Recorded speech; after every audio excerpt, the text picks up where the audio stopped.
Now it is time to discuss the big issues of the week. Joining me is Ebony Bennett from the Australia Institute and Gideon Rosner from the Institute of Public Affairs. Great to see you both. Thank you for joining me on this Sunday afternoon. Let's get straight into it. We'll begin with the WA election last night. No surprises, Mark McGowan winning by a landslide. But Gideon, we'll start with you. Let's talk about the Liberal Party. They're now looking at just 2 seats. They've essentially lost their status in the state.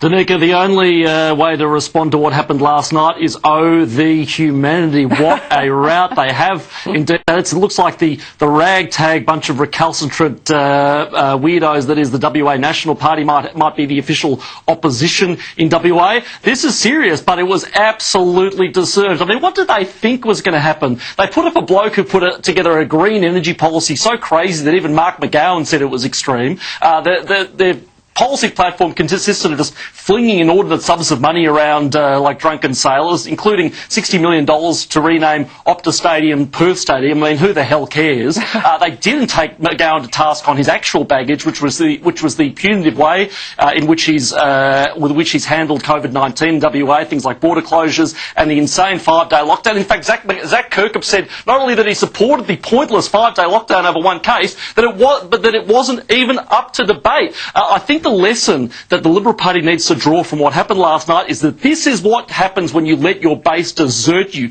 This is what happens when you say, well, a few more Green votes here and a few more, soft Labor votes here, and try to out-left the Labor Party. I think it's a lesson, frankly, that all state division, almost all state divisions of the Liberal Party need to heed, and I think the federal government needs to as well. Well, I think, I'm sure the Liberal Party will be doing some soul-searching now. And, you mentioned Zach Kirkup, Gideon. He's young, early 30s, limited experience. Ebony, do you think that the Liberal Party in the state was wrong to put him as leader with just a few months to go until the election? No, not at all, although it certainly was a hospital pass. I mean, he's only been the opposition leader, I think, for 15 or 16 weeks since November last year. And I think it'd be wrong to heap blame on Zach Kirkup as the opposition leader, because I think it's just been a tough time for oppositions all round. People have wanted governments to be working cooperatively, consensus basis during the pandemic, and Mark McGowan has been judged by the public to be extremely effective at managing COVID, and he has been rewarded at the ballot box with this landslide. I think eventually Zach Kirkup will be proven correct on coal closures. We're certainly seeing early coal closures in Victoria and more to come, I think, around Australia. But let's not pretend that any of that had any actual real impact. I think he was correct to kind of bell the cat on the polls and say it was a very uphill task for him. But, it's no doubt a massive win for Mark McGowan and Labor, and it's no wonder that the Liberals are despondent. But if I were the Liberal Party in WA, I would take heart. It's not that long ago that Campbell Newman won a thumping majority in Queensland, and the Labor Party, I think, would fit in a Tarago at that time. The Liberals are facing the same thing here, and all it took was one term to be installed after Campbell Newman's disastrous term there. So I think a warning for Labor in the majority that they've got there. They should be careful with what they do with it.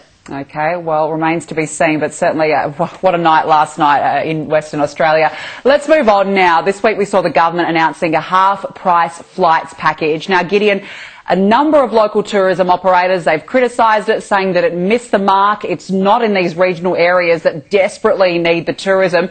Was the package a good idea, or do you think it could have gone further?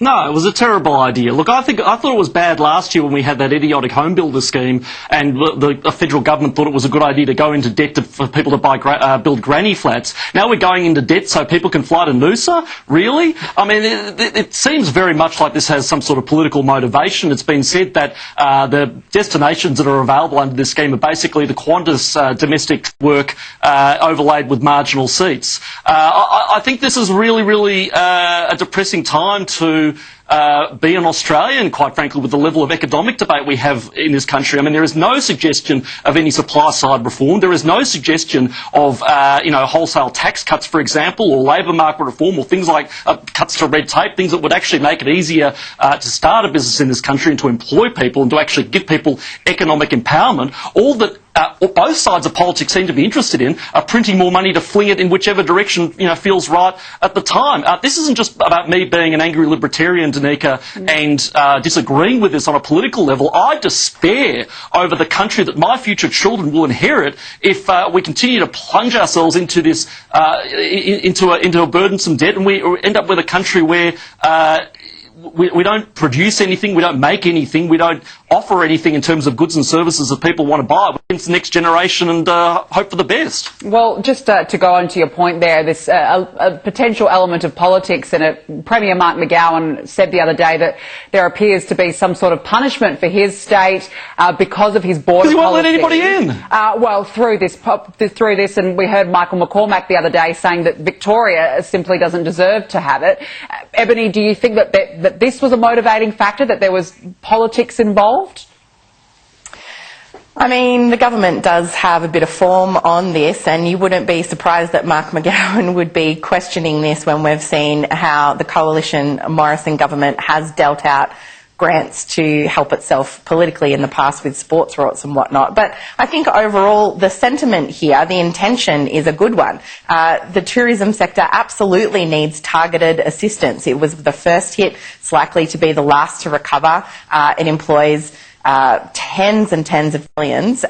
But the reality is this doesn't seem to be that well targeted, and it's certainly not going to replace the gap that JobKeeper will leave when it finishes at the end of March. And economic recoveries are really fragile.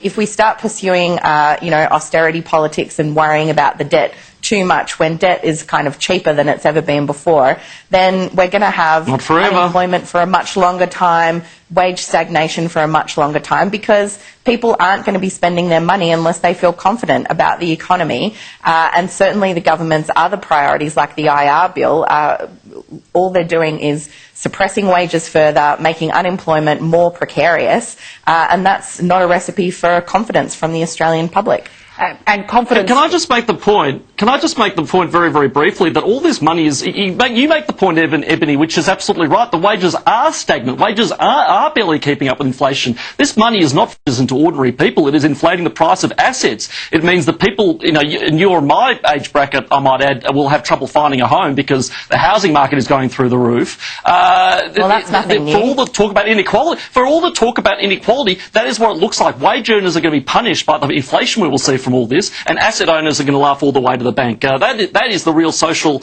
and economic issue that's on the horizon for Australia. Look, I mean, it's a fascinating topic, but I just want to get to one final before we leave. The Women's March for Justice will be taking place this week. Ebony, I'll start with you. The Prime Minister has already said that he won't attend, but he's happy to meet with organisers. Is that sufficient enough, or do you think he should be attending the march? No, the Prime Minister all along, I think, has really misjudged the public's feelings on how they would wish the government to be dealing with allegations of rape inside Parliament, allegations of sexual violence against women, and there's rising, and that's the reason for the Women's March for Justice tomorrow, which I will be attending here in Canberra, rain, hail or shine. But the Australia Institute also showed today, we've got research out showing that 54% of Australians support an independent inquiry into whether the Attorney-General is a fit and proper person to be a minister. So there's still a lot of disquiet in the public, still I think a fair lack of faith, and I think if the Prime Minister and others from the government are dismissive of the Women's March tomorrow, that's really only going to intensify calls for change. Women are fed up, they've had enough. 9 in 10 women have been sexually harassed, followed, abused verbally on the street. We've got research that shows that too, and I think we'll see a lot of anger but also a lot of hope for change around the country tomorrow, and I hope everyone will be there. Gideon, final word from you?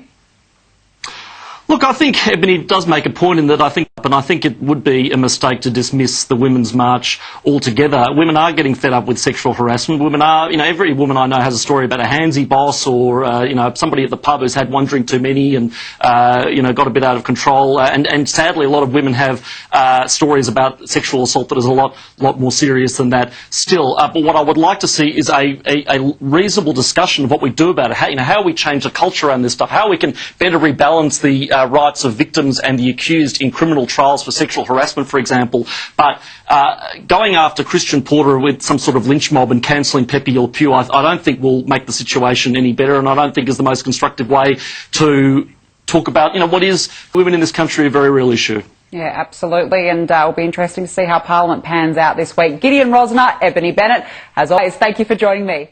The bottom 20% get nothing. They're really unfair tax cuts. People want to see much stronger action from the government when it comes to climate change. It's no coincidence that we have a wages crisis in Australia. Transitioning to net zero emissions, it doesn't seem like there's much room for gas.